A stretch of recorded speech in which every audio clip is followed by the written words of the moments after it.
Hello, everybody. It is another Friday, which means it's another Experience Investigators Ask Me Anything webinar. I am Jeannie Walters, CEO and founder of Experience Investigators, and I'm so excited to see you here. We are always interested in where you're joining us from, so please drop in the comments where you're joining us from today. And if you have questions, that's where you also can ask them. We will get to those in a little bit. So for now, as always, we have David Hornreich with us, who is our Director of Marketing. Hi, David. Hello. Joining Great from to see everybody Seattle. here. Rainy Seattle. That's Yeah, bad. we're living up to our reputation today. Well, we are having a very windy day in Chicago today. So that's why I think maybe that's why my allergies are acting up. Everything's blowing around and it's spring and everything's blooming. So there we go. But it's good to see everybody. I see we have a couple people joining us already. We're going to be talking about how to improve customer experience no matter your title or budget, because these questions come up a lot, don't they? We have people who maybe don't have the right title, don't have the right budget or resources when they are being asked to lead customer experience initiatives. And so today we're going to talk about that. So as we go into this, please know that you can ask questions at any time. Go ahead and drop those in the chat, and we will get to that in a little bit. And if you haven't already, we are wrapping up our Crack the Customer Code podcast season this week. And so I think it's today that we are releasing the Bourbon Summit, which is the last episode of the season with Adam Toporek and myself. And if you haven't joined us, please find our podcast wherever you listen to podcasts. We talk about all sorts of customer experience issues. We also bring on great leaders. This week, we had Tom Karenchak, who leads CX for Comcast. Great discussion about how they had to pivot during these last 14 or so months. So wonderful discussions there. And then our sponsor this year has actually offered some free guides for our listeners. And guess what? Because you're here, you can go ahead and grab that guide about customer centricity from our sponsor, Alita. We really encourage you to do that, because if you can check out alita.com/CTCC, it won't be there forever. So make sure you grab that today. And as always, we are interested in you. So if you have specific questions or content that you want us to cover later, please let us know that. You can always reach out to us. You can leave us a comment here. We respond to you. So that's where our content comes from. That's where these webinars come from. Let us know. But it looks like we have a few people joining us from all over today, David. We do. We have Mohammed and Sandeep both joining us from India. We've got Lorena in Colombia. Good to see you. Annie in California. Dean in Illinois. Ube says, aloha. I'm going to project and say that you're in Hawaii. I'm going to guess. I hope you're in Hawaii. Someone should be. It's beautiful. I'm sure it's beautiful there. Kimberly in Bolingbrook, Illinois, and Anthony from Clearwater, Florida. Wouldn't mind being in Clearwater, Florida either right now. Yeah, that's true. That's true. Well, good. Well, nice to see you all. Let's go ahead and jump in and get started. And if you have questions, feel free to ask along the way. So for those of you who don't know me, I'm Jeannie Walters. I am the founder and CEO of Experience Investigators. I've been doing this work in customer experience about 20 years. And we help leaders who want to provide meaningful experiences for customers and drive business results, because that's what this is all about. And so if we are working with clients, it's a lot of times around workshops and training and communication, as well as just supporting leaders in the way that they need. Because like I said in the beginning, a lot of customer experience leaders don't necessarily have customer experience in their title. They don't necessarily have the budget to support it. And that is common across industries. It is common in so many ways, because we don't grow up hearing that customer experience is a business strategy, is a business discipline, but that's exactly what it is. And so we have to start treating it that way. Now, most executives will tell you that it's a priority. And in fact, SurveyMonkey did some surveys, provided some data that said 89% of C-level executives claim that they are extremely invested in customer experience. And while they might be emotionally invested, a lot of what happens is that doesn't translate to the budget. They don't actually invest resources into customer experience in the same way as they do other business disciplines. And so, what we have seen over and over and over is that leaders come to us and say, "What can I do? What can I do? It feels like I'm handcuffed here. It feels like I don't have the resources to move forward." And so, what we're talking about today is simplifying what you can do.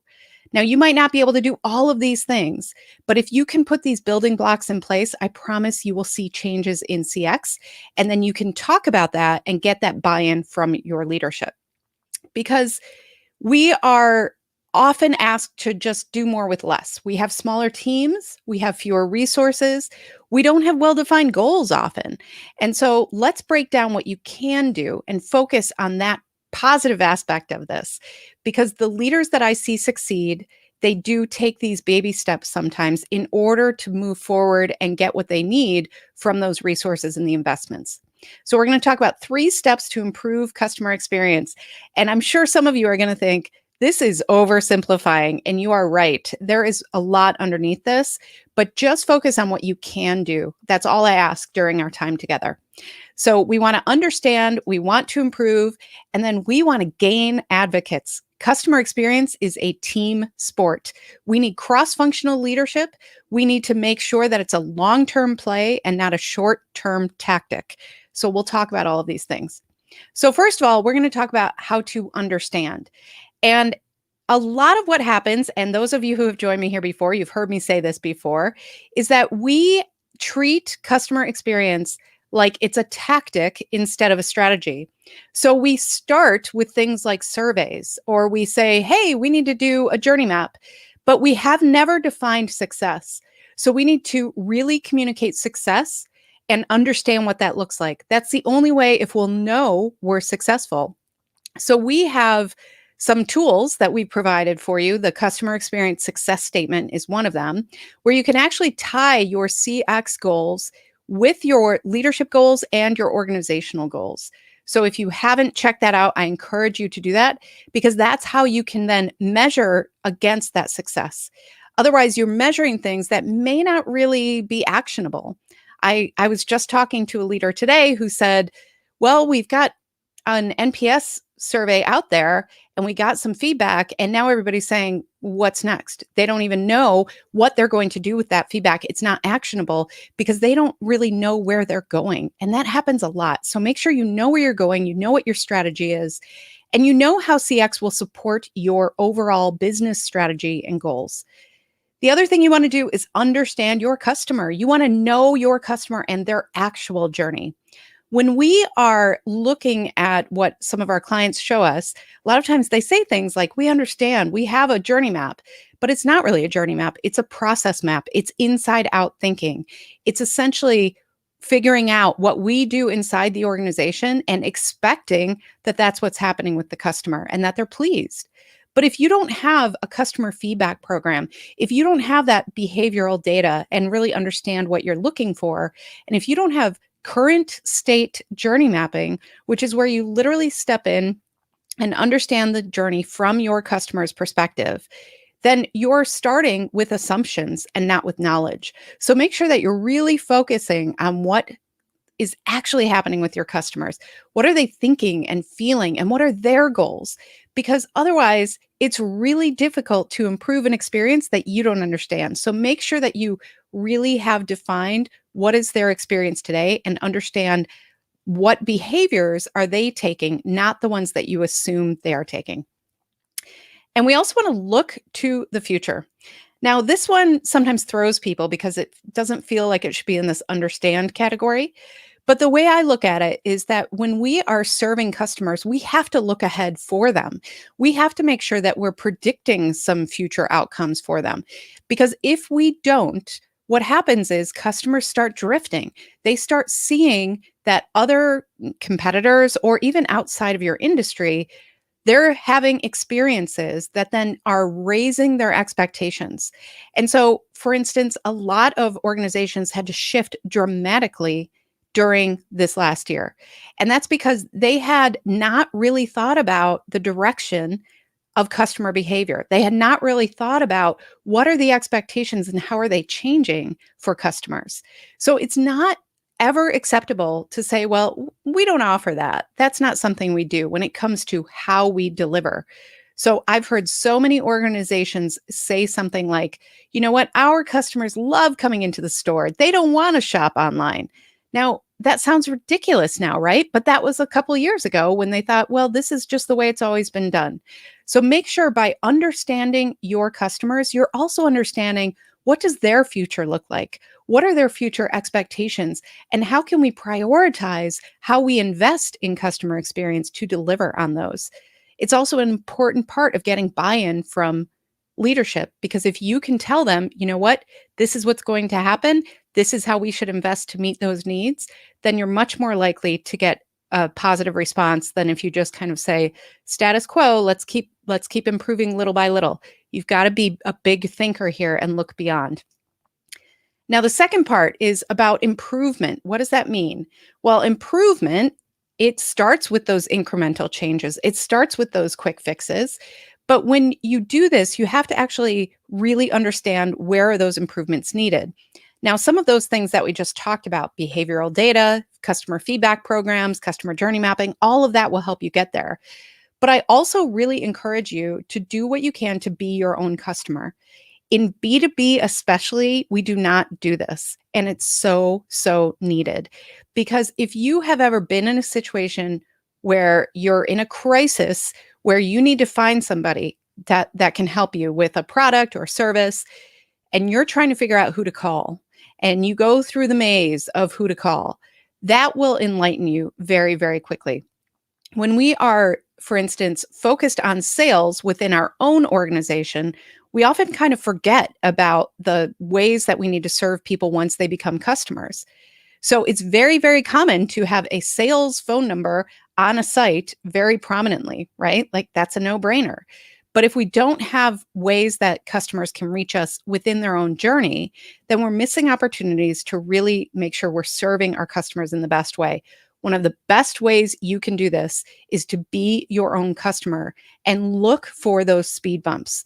We want to reduce customer effort and increase customer delight. And that means that those places where the customer has to put in a lot of effort to solve something, that's a prime place to really invest and make sure you can remove those speed bumps for them. And then we do want to increase delight. So we want to look for these opportunities to charm and delight customers. And this is where, when we are looking at things like, you know what, those micro moments that I always talk about, this is a great place to look at that. There are so many places along the journey that are siloed for them, that are not really representative of your brand. And so as you go through the customer journey, look for those places where maybe you can bridge a gap for that customer. You can move them along their journey in a more delightful way. Instead of just checking a box, look for those places where you can add personality, where you can help them smile in their day.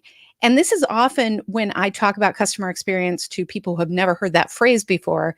This is what they think it's about. They think it's about kind of being nice to customers. This is more strategic. This is about making sure that you understand their journey in a holistic way so that you can move them along in a way that feels authentic, in a way that feels friendly, in a way that feels like, you know what, we're in this together. Because overall, customers are looking for more and more transparency and visibility. And so if you can provide that for them with these moments along the journey, then they're going to feel good about the entire relationship. We need to build up these moments. It takes 12 positive moments to overcome one negative one. The elite brands, the ones who do this really well, they provide 22 positive moments for every one negative. So if we're not investing in these positive moments, if we're not looking at that as part of the improvement plan, then we're missing huge opportunities and we're creating service issues later. So one way to look at this as how do you get the return on this investment? You're going to reduce service issues. You're going to increase referrals and word of mouth. You're going to increase stickiness with customers because they're more willing to stick with you through those negative things that happen. And so this is where you have to look at what's happening with customers and then step back and say, why is this happening? Do I need to build a cross-functional team? Do I need to build a bridge between these silos so that they can work on behalf of the customer instead of just working on their tasks within each team in your organization? And we also want to personalize things, especially communications, because every piece of customer communication, that's an opportunity to connect. That's an opportunity to delight. And we have to think of it that way. And so if your customer communications are not living up to the brand promise that you made in your marketing might be really well branded and have personality, and then they become a customer, and the first thing they get feels robotic and disconnected. Make sure that you're aligning all of those communication touch points because that will help the customer feel seen and recognized. And one of the things that customers tell us over and over again is that they want to be acknowledged for where they are on their journey. So if we treat customers or past customers as if we have no relationship with them, as if we have not built this relationship through the early stages of awareness, consideration, and selection, then what's going to happen is they're going to feel kind of duped. And in any organization or in any journey, buyer's remorse kicks in usually within the first 48 hours of a transaction or within the first 90 days of a bigger service, more B2B type sale. So if we are not delivering those delightful, personalized moments, people are going to feel like, you know what, this isn't adding up for me. This is feeling like I was promised something that I was not delivered. So look for opportunities to personalize and look for opportunities to recognize where customers are in their journey in a meaningful way. And you know what? None of this is possible without employees, and none of this is possible without the right culture. And this is the hardest part. We need to make sure that we have engaged employees who understand the purpose of all this, who understand the ways that we can look to customers and invite feedback as a gift and make sure that they're hearing about that feedback a lot. Make sure we're celebrating the wins with them, that we are not just sharing negative feedback, but we're looking for ways to really build improvements from the inside out. We need all of our employees to be engaged that way. There was a report that came out pretty famously that said only 30% of American workers are fully engaged. That means that 70% are not. That means that they are really kind of waiting for the next thing. They are checked out. They don't really want to invest in the purpose of the organization. And so really making sure that you are communicating not only the purpose of the organization, but your customer experience mission statement. We've talked about this a lot too. That is so important. What is the experience that we want to deliver, and how does that matter to our customers and our organization? That's what we really need to make sure we are investing in. And this also helps with that cross-functional collaboration. If everybody's on board that we are doing things on behalf of the customer, that makes those territorial things not go away necessarily, but it helps overcome those.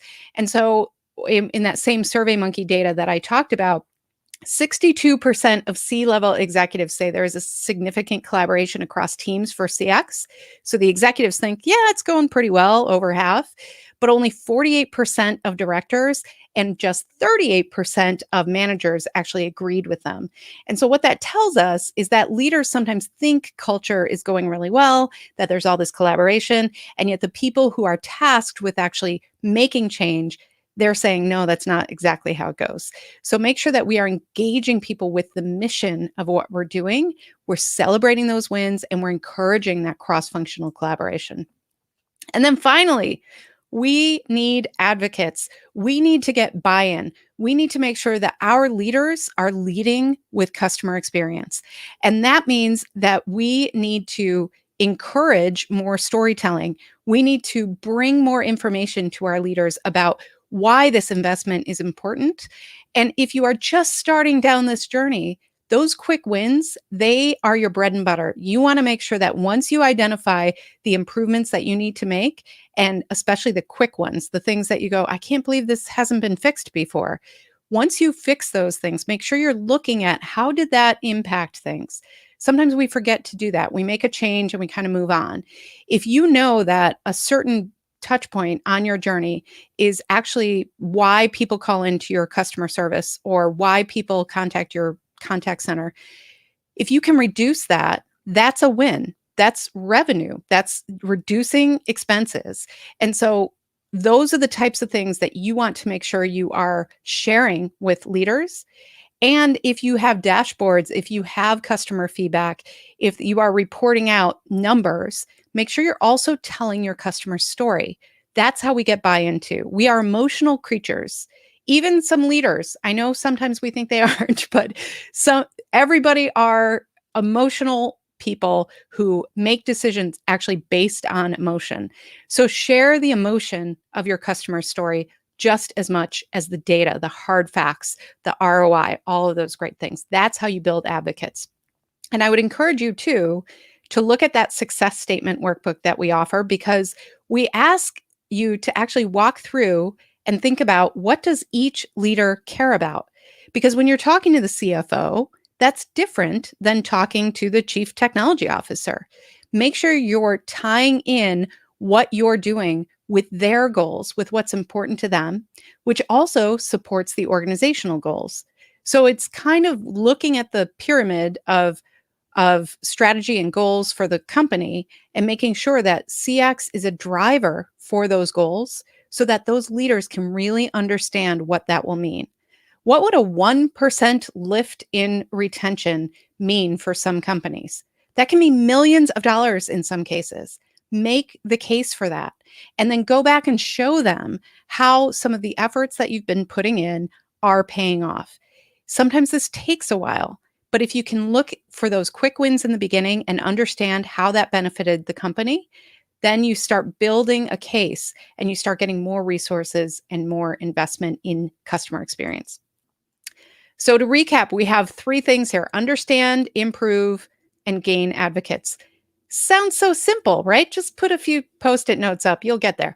So when we are working with leaders who don't necessarily have customer experience in their title, they're change agents, they are trying things from the inside out, it can feel like an uphill battle. But I promise you, if you focus on these 3 things, if you really take those baby steps, and number 1, if you understand those foundational things about what does success look like and how can I contribute and how can I communicate this with my leaders, start there and start building those little wins. And that's what gets you the momentum and the buy-in and the excitement and eventually the investment. So what are you waiting for? This is doable, I promise. So you might not be able to get an end-to-end journey map. You might not be able to overhaul the entire customer experience strategy of your organization. So start with what you can do. And sometimes this is a team endeavor. I have seen teams who said, you know what, we're just going to make sure that we are living up to the customer promise.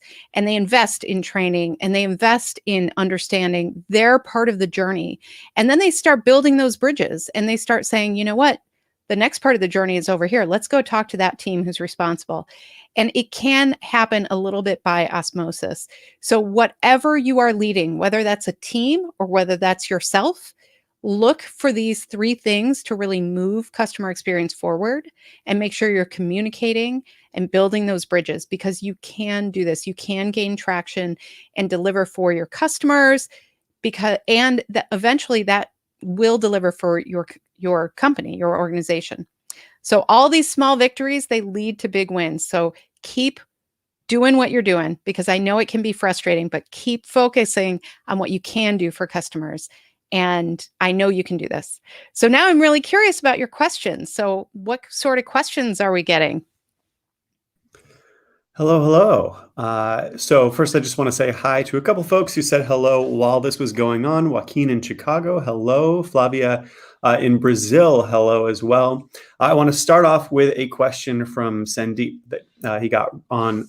He got in really early in the process. So Sandeep asks, what should be our thought process to improve our processes and customer experience ecosystems, keeping in mind our competitors? Mhm.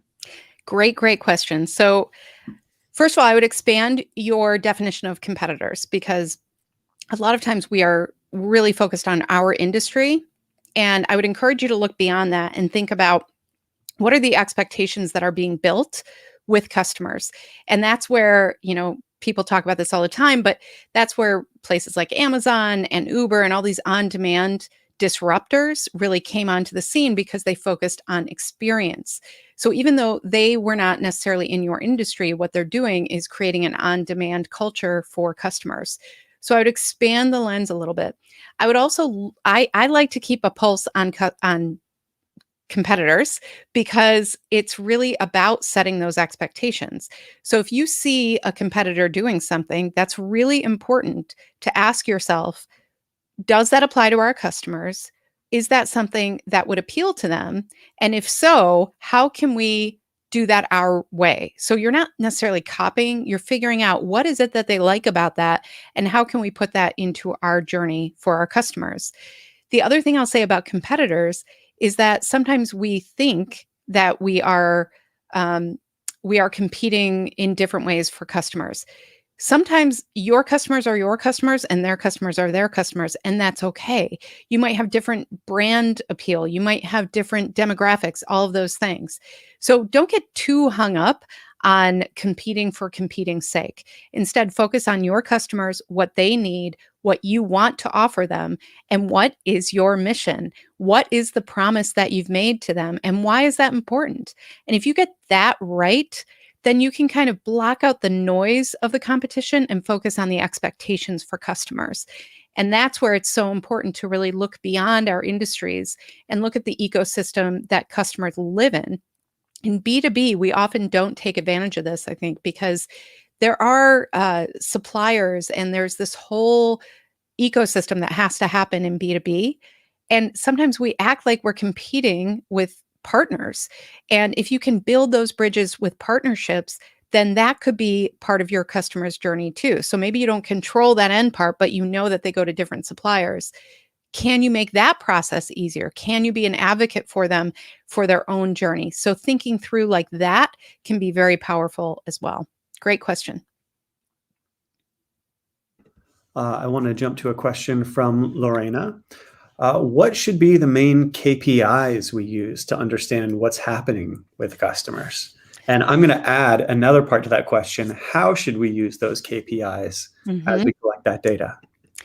Great question. And it's almost impossible to answer. So I'm going to try. So this is why we developed that customer experience success statement, because every organization has different key performance indicators, KPIs, and they also have different goals. And so if you have a goal about a long-term loyalty, retention strategy, then that's going to be measured differently than if you have a conversion goal on your website to get certain customers to buy things. So you really have to look at your organization, understand your organizational goals, break that down into, okay, how can customer experience actually move this? How can we support this?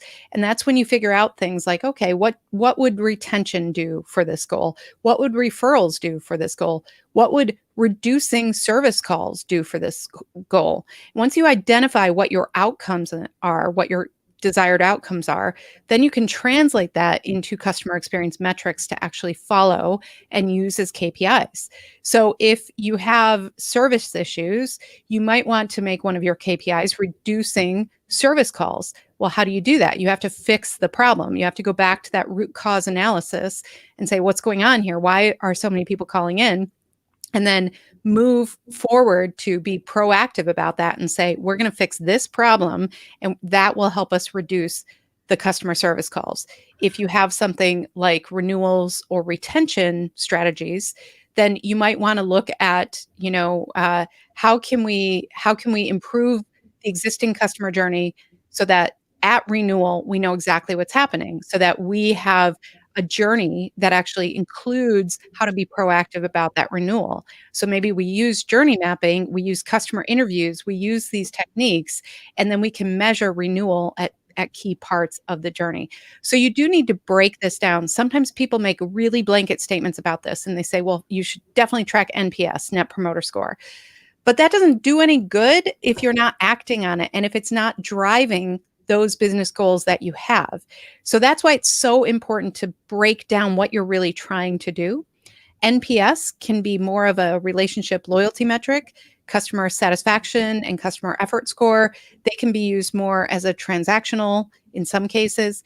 But I've seen customer satisfaction used at the relational level, and it's worked almost better than NPS in some cases. So it really, some of this is experimentation, but most of it, you have to know where you're going. And if you know where you're going, then you can break that down into actionable steps for customer experience, actionable KPIs, and that helps you drive the business forward. That's the case we have to constantly be telling our leaders, because if we're just talking about how customers feel about us, eventually they say, well, I don't really get this. This doesn't really help me. Okay, our customers love us. Great. It's really easy to get kind of complacent about that if we're only talking about those feedback metrics, which can be very important, but they need to be actionable. So I hope that made sense. I feel like I took the long way around there, but It was a complete answer. It was good. I want to highlight a comment from Flavia that I love 2 points that are made here. Just reiterating here. Number one, yes, the entire organization needs to be connected using one voice and agreeing on what customer experience is and what that means to the organization. And then two, just having the consumers, the customers, the clients at the center of everything that you're doing. Yes. And I mean, I love this too, because I think we sometimes, I mean, I go into organizations sometimes and we'll do a workshop or training or something, and I'll have people come up to me afterwards and say, I never thought I was part of delivering the customer experience before because I'm in delivery or I'm in ops or I'm in whatever. And that thinking is not where we need to be. We need to make sure that every single employee, just like we talked about, they need to be engaged in this. They need to understand their role in this. They need to understand why it's important to the organization. And it also is a way to show respect to customers. Sometimes we don't, right? In business, we are not often talking about customers in delightful ways. Sometimes things happen, people talk about it's a lot of work to serve customers.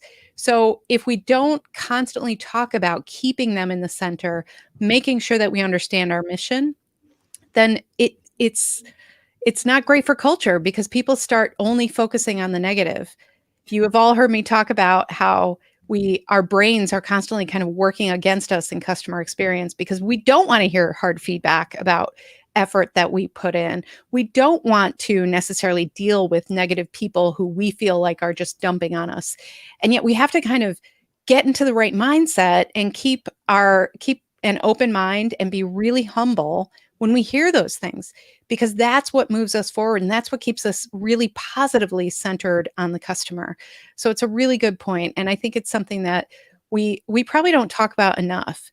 It's very easy in customer experience to only be talking about the things we're trying to improve.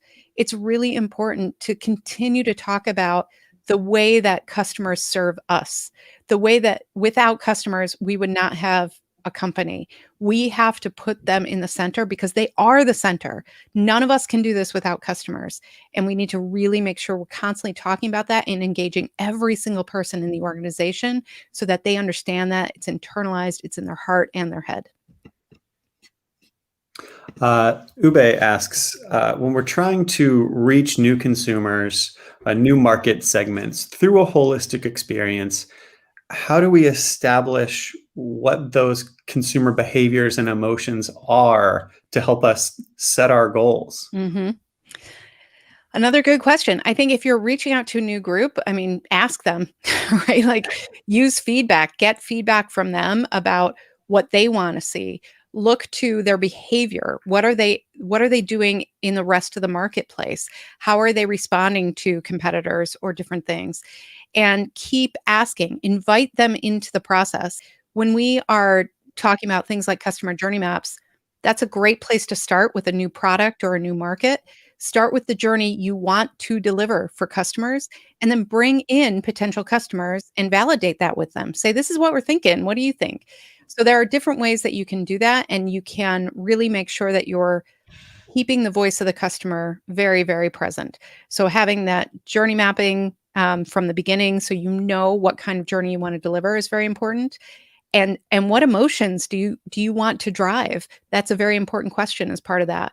And then also figuring out what is our feedback strategy? How will we continue to invite customers into this process, starting from the beginning and then moving through the entire customer journey?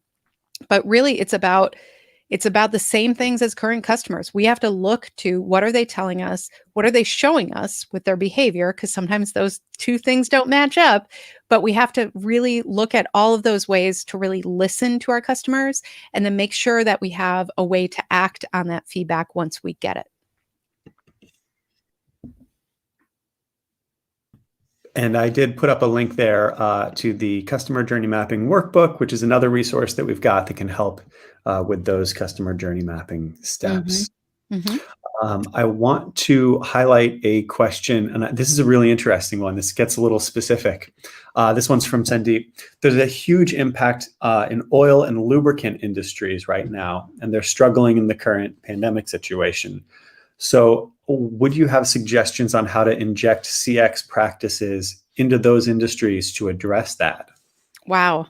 Um, yeah, there are a lot of things going on in the world today that are disrupting certain industries, and supply chains and things like that can have a real impact on how we serve customers and how we behave inside those organizations too.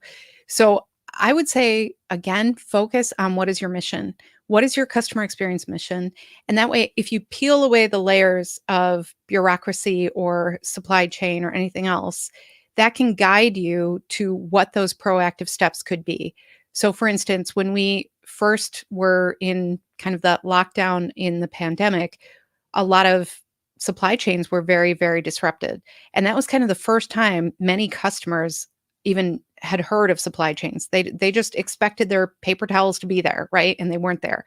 So the brands that really proactively reached out to customers, that explained what was going on, those are the ones that really served customers the best way. I think we have to be very, very transparent. I think we have to make sure that we are telling the story back to our customers and sharing that, you know what, we are here for you. This is why we're here for you. And this is what we're doing about it, even when those things are hard to say. So that's what I would say in this circumstance too. Look to who really are you as a brand? What are the promises that you made for customers? And how can you still live up to those promises? Sometimes that's through things like proactive communication. Sometimes that's just being transparent about, you know what, we're running into some issues. This is what's happening. Let's make sure that we are continuing to communicate and live up to that promise. It's all about expectations. And so setting expectations throughout the journey is a fair thing to do for customers and your organization. Earlier, we talked a little bit about KPIs. Greg's got a question about CPIs, customer performance indicators. Been hearing a lot about developing CPIs, but Mhm. are there specific metrics, customer metrics that can be used to define success from a customer's perspective? Mhm. Uh, Greg, you're throwing me a little bit. Okay, so so my experience with CPIs is that it's more customer success focused. So customer success is kind of under the umbrella of customer experience. It's usually used in software and technology and things like that. And it's literally about how successful is this customer and how can we help them be successful. So a lot of customer performance indicators that I've seen are based in that kind of part of the journey. And what that means is if you have a technology and you know that, you know what, if somebody uses it once and they don't come back for 3 months because they didn't get the value out of it, they're not going to be a long term customer. What can we do to keep them moving through the process so that they get the value that they want and that our customer is successful? So I'm using technology as an example, but you can also use this in various places. B2B is one of them. But when you are looking at, defining what success means to customers, we still have to ask them. We still have to make sure that we are understanding their journey enough so that we can really deliver for them. And if you know those key points along that journey, then you can say, okay, well, if they don't use our software in 60 days, that's not a good thing for them. They're not getting the value out of that. So there are certain kind of key behavioral places like that along the journey that you can turn into these CPIs, because that will tell you if they're being successful or not. And that can also prompt certain action. So if you know that they're not using things, what can we do about it? How can we proactively reach out? How can we offer more guidance? How can we make sure that they're getting what they need?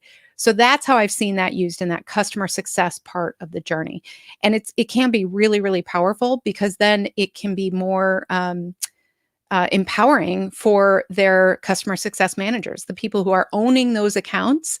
They then have the right information at the right time to actually deliver real-time support, real-time value for those customers. So they can be very powerful. They still are not, I would say, the end all. Like, we have to put all of these metrics together, all these KPIs together. So CPIs can encourage the right relationship steps. Then you turn those into, okay, what does that mean for our overall KPIs? And how do we measure that success? So there are lots of different ways to slice and dice this, but that's how I would approach it, is look at, okay, that's for these relationships in this part of the journey. How does that drive forward the other organizational KPIs that we've identified? I want to thank everybody for their questions today. Really, really great conversation going on in the chat. I want to close with a question that came in from email.